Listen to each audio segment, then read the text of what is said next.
like, I don't really cry at poems anymore because I'm dead inside. That's kind of a joke. This poem seriously screwed me up, dude. Like, when he was writing it, he kind of knew it was a banger, and so he really kept it a secret, right? And he got it out finally at this big poetry show where like everybody was, and it totally screwed me up. I was like, curled up in somebody's lap, like eyelashes falling out, wearing sunglasses inside, like fucking sobbing. And I love the poem so much. By the way, the poem's called Notes on Staying, and you should get on YouTube and look up just Notes on Staying, and you could just leave right now and watch that poem. It's better than anything I've ever written. But I was really inspired by it, so I wrote a poem after his, and I also took a structure from a poem by Brickman called Talking Shit to Sadness. So this is The Door after Hugh Minwin and Sarah Brickman.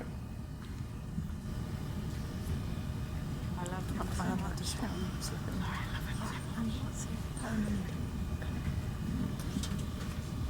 The hard part, probably, is admitting that I really can't handle it anymore.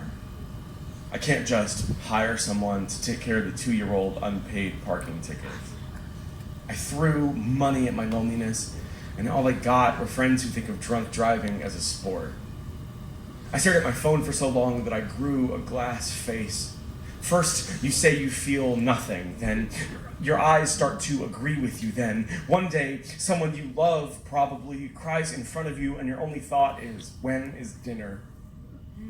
There's only one way left to talk about being sad that won't make me more sad. I'm so sad I jumped off a bridge and missed. I'm so sad. One time I called my therapist Mom. I've made enough jokes about killing myself that I'm starting to think they're funny. Every time I say goodbye, I find myself adding forever because who knows when it will be true. The text message is a light bulb on a bad wire. I start typing and the ellipses flicker. If I say delete, if I delete, the filament pops and the whole light sleeps. Tomorrow is at least I have to sign every morning. Get me a carrier pigeon. Fire up the old telegraph. Open the window and let me shout for help. Something is burning. Bring water. Bring water. I'm so sad. I fell in love with hands and a row of teeth. I'm so sad I line up the knives and stare at them until one of them speaks. Where's the bad part? How do I carve it out? Like now, is it all rot?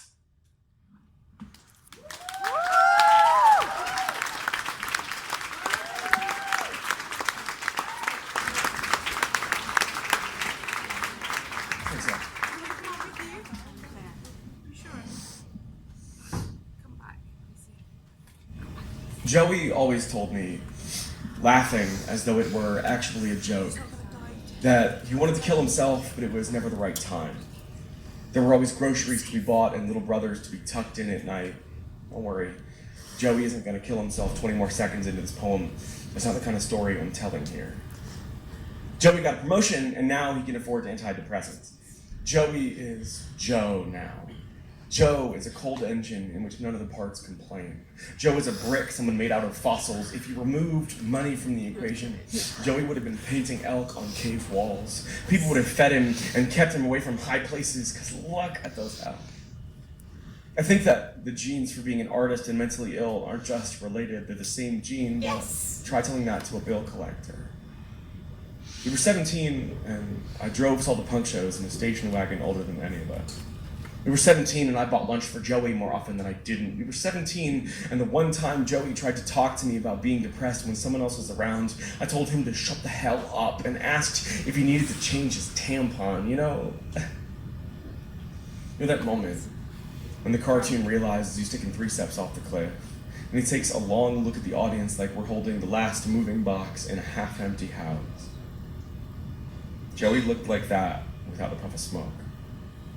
He played video games for a half hour and then went home.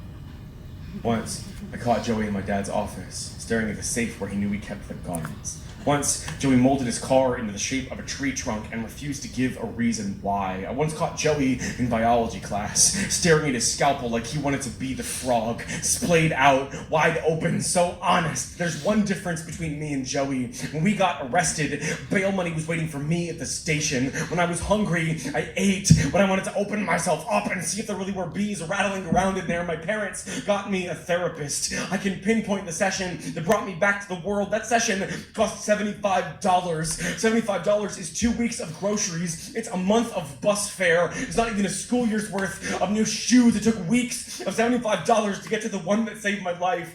We had parents that believed us when we said we weren't okay, but mine could afford to do something about it. I wonder how many kids like Joey wanted to die and were unlucky enough to actually pull it off. How many kids had people who cared about them but also had to pay rent. I'm so lucky. Right